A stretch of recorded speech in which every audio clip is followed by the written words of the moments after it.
Trayvon Martin's mom, who I talk to still. If you guys get a chance, please find Circle of Mothers where there's 100, 200 cases like this that don't get the visibility and don't get the cameras, and they're strong women. Sabrina right now, Trayvon's mom, who's running for commissioner to try to do something different. This is the toughest time when things like this happen. My man Jack, when I saw him speaking on his Instagram, I called that black man. I said, hey, whatever you need from me. I'm a young boy from, well, older now, but I'm a young cat from Texas. I'm from Terrell, Texas. He from Texas. George Houston Yates, we used to hear about how great their football team was.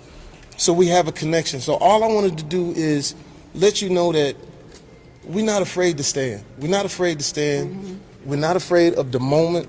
And I think what you saw on television, to watch this man plead for his mother.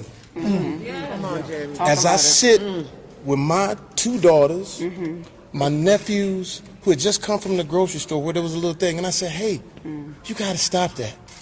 So what it does is it overcomplicates everything as a black man trying to tell his son or his daughter how to function in life.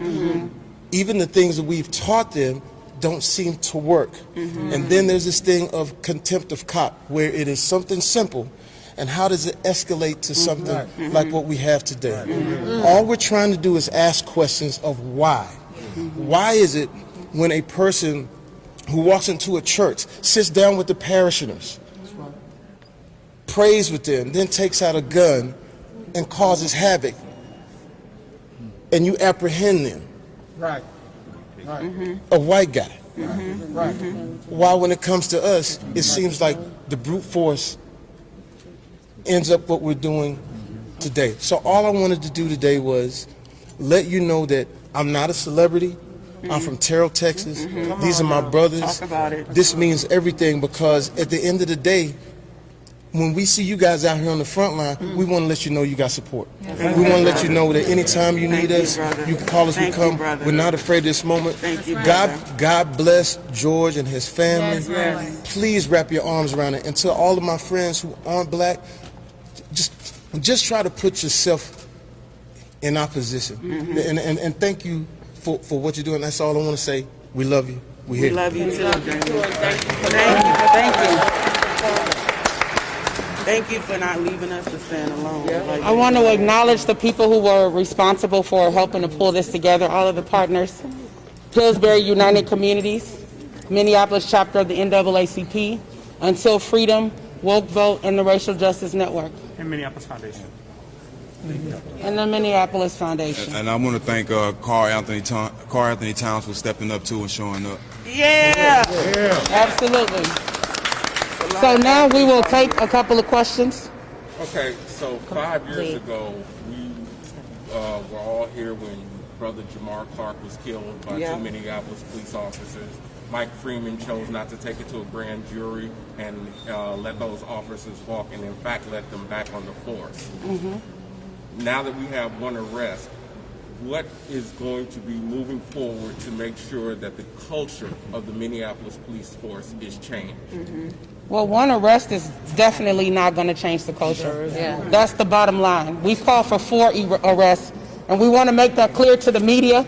Please do not run away with the narrative that highlights one arrest. That is nothing at the end of the day. They should have been arrested, but we want to see 4 arrests and charges for everything that they did that violated the law and the civil rights of George Floyd. Do you want to share something? Yes, please, briefly. My name is Lee Merritt. I'm a civil rights attorney. I've been given the privilege of able to stand as co-counsel with this family with Attorney Benjamin Crump. We made an announcement earlier today that this community is going to back and that we're going to see push forward into the future. The first, I appreciate the question. We need long-term systemic change. In one arrest, and 4 arrests won't accomplish that. And so we're taking this family, the family of George Floyd, along with the family of Ahmaud Arbery, along with the family of Breonna Taylor, to the capital city. We're taking them to Capitol Hill. We're demanding specific federal legislation that changes qualified immunity, that changes police accountability standards. We're meeting with this community because we dare not dictate to them what they need to change this community. We're putting together a task force that will systematically address not only the issues prevalent here in Minnesota, but in South Georgia and in Texas and in Chicago and all over the country, because this problem is far beyond the death of one man, but we can draw a line in the sand here. That's right. Black people are exhausted, and I speak on behalf of some of the greatest attorneys in the country, with Chris Stewart, with Benjamin Crump, with his partner, Mr. Miller. We're bringing our legal power here. We're bringing our activist power here. We're bringing our celebrity power here. We're bringing everything that we have. Yeah. We're laying it on the line. We're saying this is enough. Exactly. It's going to change permanently. Any other questions? Can you say your name one more time, sir? Lee Merritt, Leemerritt. And your title? Civil rights attorney for the family of Ahmaud Arbery and co-counsel for the family of George Floyd. Okay, so I'm seeing no more questions. I don't see any more questions.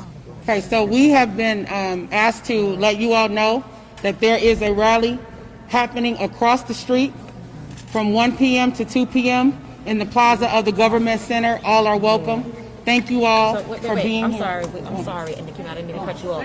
But not Rashawn. What has to happen? Oh, shit.